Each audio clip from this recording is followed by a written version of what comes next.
Hello, you're watching World Without Rule of Law. Today we're here on the Southern Virginia homestead and we're going to do some seed starting. So stay tuned.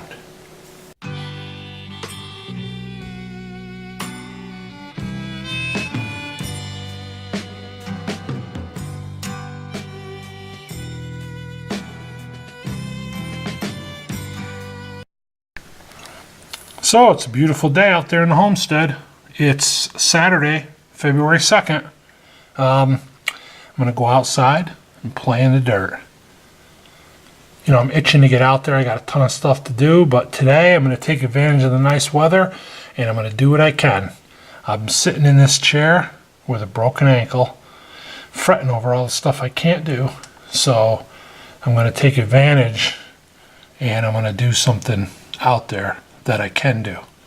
Looking forward to the gardening season and hope you all will come along and join me for the journey.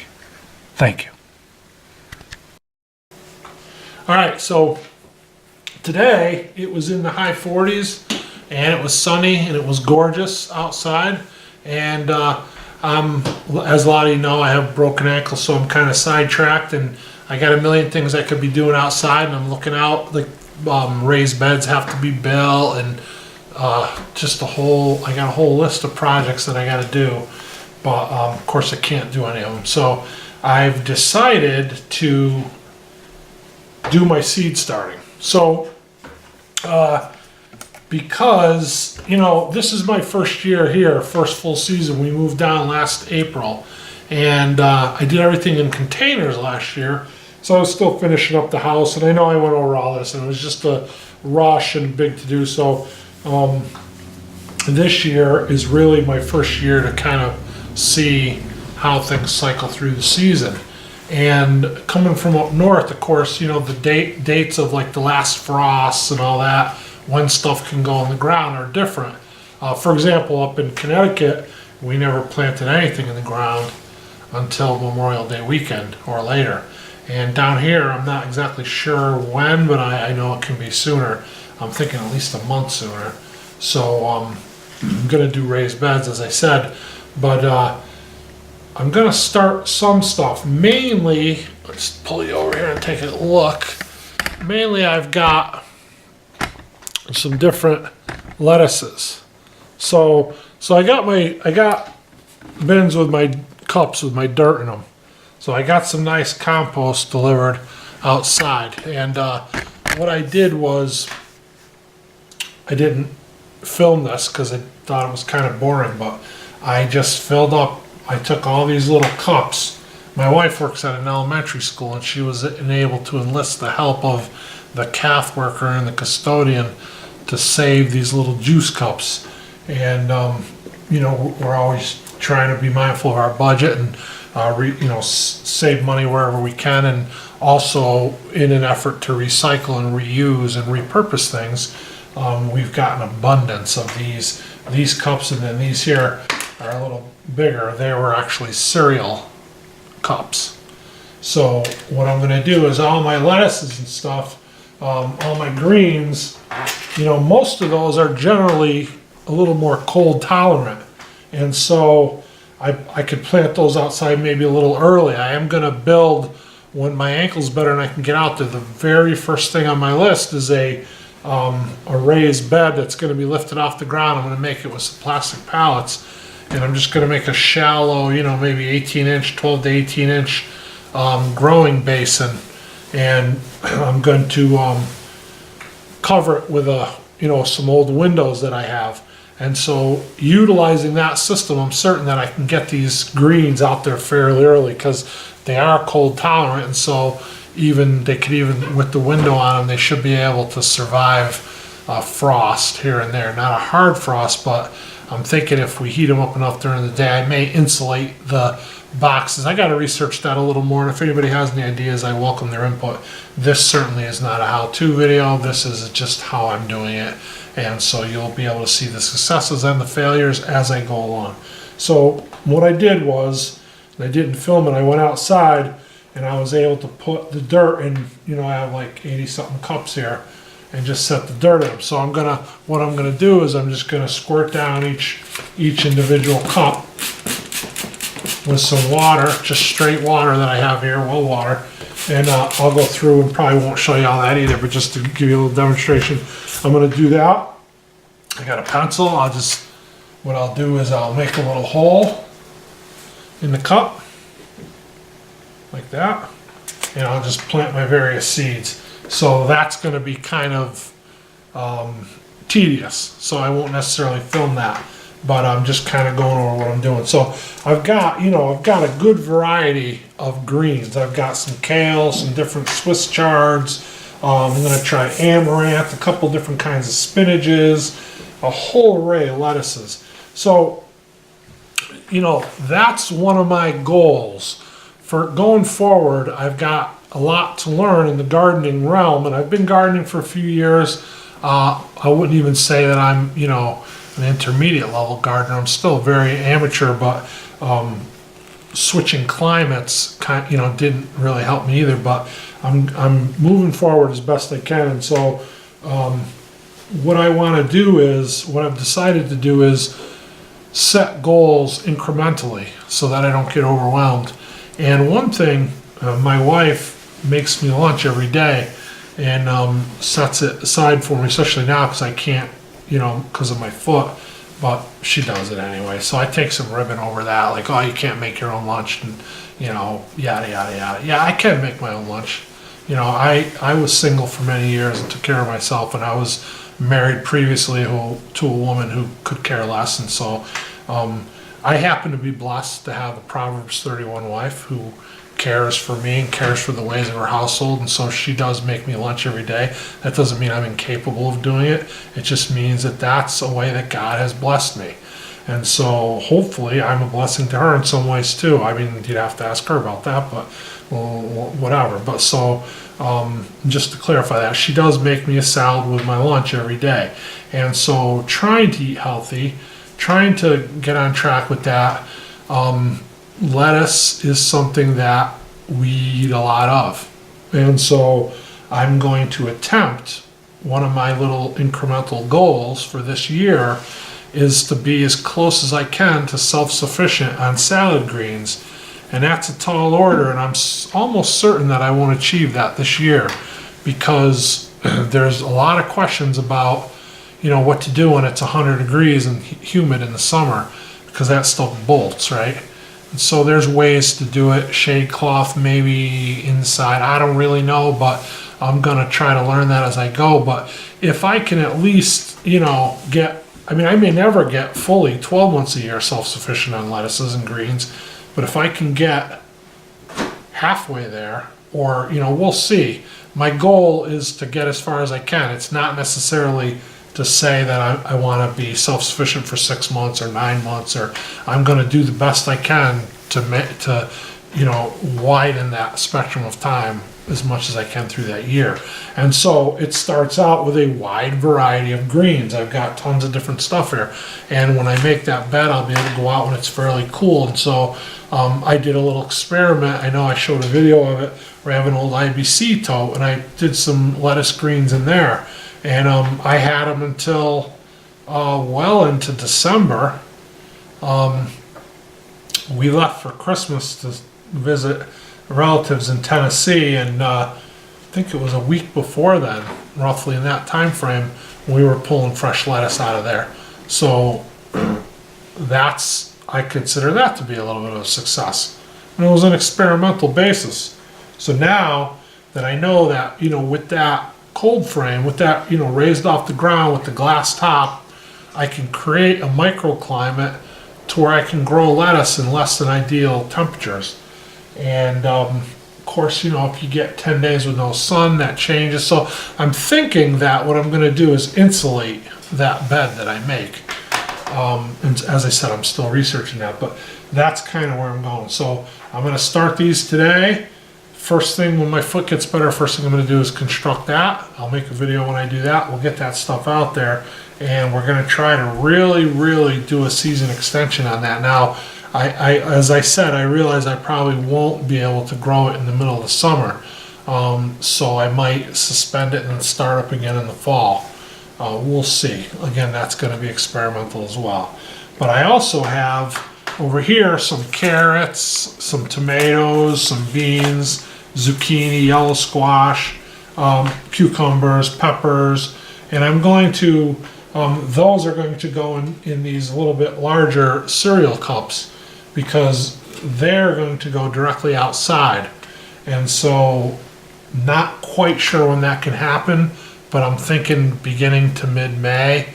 But I'm going to kind of see how the climate goes and try to keep my eye on when the last frost is and stuff like that, possibly earlier.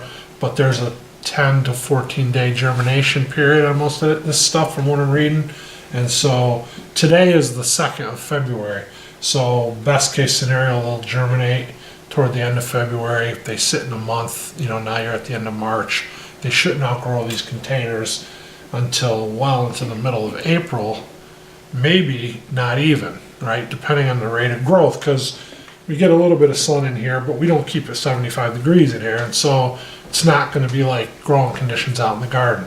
That's the wild card that I'm not really sure of. Now, worst case scenario, they're going to outgrow these cups before they're ready to go outside, in which case I'll just move them up to a bigger planter. It's a little bit extra work and I'll try to avoid that, but if it happens, it happens. That would be the biggest detriment to this whole plan. So I'm going to go ahead and, as I said, water each of these down, plant them out, water them again. I'm going to cover these with plastic wrap. I'll show you that when I have it done. Okay, we're back and I finished. I got, well, I think it came out to be almost 100 or just over 100 cups. So the majority of them are lettuces, and I'm putting them under here to try to keep the humidity and to germinate them. So I've marked the ones that weren't lettuce. All the ones in the bigger cereal cups are the veggies. The rest is lettuce. So I've got a couple bins over there.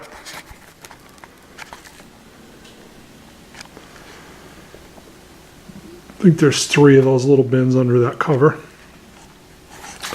I've got this standalone one and these 2 bins under here, which the cover was a little big, but it works. It's a larger bin and another bin under there. Now, the one thing that I did that was, I would say, a mistake, like a rookie mistake, right? So with the, oh, sorry about that. With the vegetables, I marked them. So all the lettuces are going to go in a few bins, and I'm making, a few raised beds just for lettuce. As I said before, I'm going to make the cold frames. And so initially I said, well, I can just put them all in there. They're going to grow together, and I'm going to cut from every little plant, hopefully every day, to bring in for salads, or every other day, or however they grow, right? So in my mind, I didn't really need to delineate, like these 4 cups are red romaine, these 4 cups are, Swiss chard, orange Swiss chard, these 4 cups are spinach. I just I didn't mark them because, number one, I didn't have enough markers, and I just thought, like, it doesn't matter. They're all going into big bin. It's all just going to be salad greens. I know all the little cups are salad greens. It's the only way to keep it organized. I'll just put it out there. It'll be fine. And it will be fine. But as I started putting the markers in the veggie cups, the bigger cups that are going to go out later, I realized that was a mistake. Because if something fails, I would like to know what it is. And under my current system, I won't. So, there's other controls too, right? Like if I wanted to mark, keep track of germination time, the time it takes to germinate, and which I really don't care about that. But let's just say the time comes a month from now, whatever, a month and a half from now, I want to put them out in the cold frames, and several of the cups didn't germinate. It would be nice in my mind to know what those things were. And so the way I did it, I'm not going to be able to. So that was a mistake, potentially. But then in the end, I'm just going to eat everything that grows and not eat anything that doesn't grow. So that doesn't change. It's just my knowledge of, the learning process and how I go could have been done a little differently to facilitate that. The other thing I want to say is that most of these seed packages I got just recently, not today, but like last couple days I got an order, and then about 4 weeks ago I got another order, right? So they come from M.I. Gardner, and I'm not affiliated with him in any way. He's like a kind of a mega YouTube channel. I'm sure he doesn't even know I exist. And I just buy seeds from him, and I bought seeds from him in the past, and I like his seeds. There's a good germination rate. The quality's good. Now I used a couple like the next year, and I didn't have any problems with them. Few things that I planted here, they were 2 years old. They were actually, because last year, most of my stuff I got from starters, because I moved down here in the middle of April and I just didn't have time to get them going. So I bought starters. And so there were some open packages that I put in today to germinate that were from the previous year. So we'll see, that's actually when I realized I made the mistake not marking them, because I thought like, well, I hope it'd be interesting to see if these old ones germinate. And that was after I'd already set the bins aside, and then I was like, well, I was picking the seed packages back up to put them away. I thought to myself, it'd be nice to see if these old ones germinate.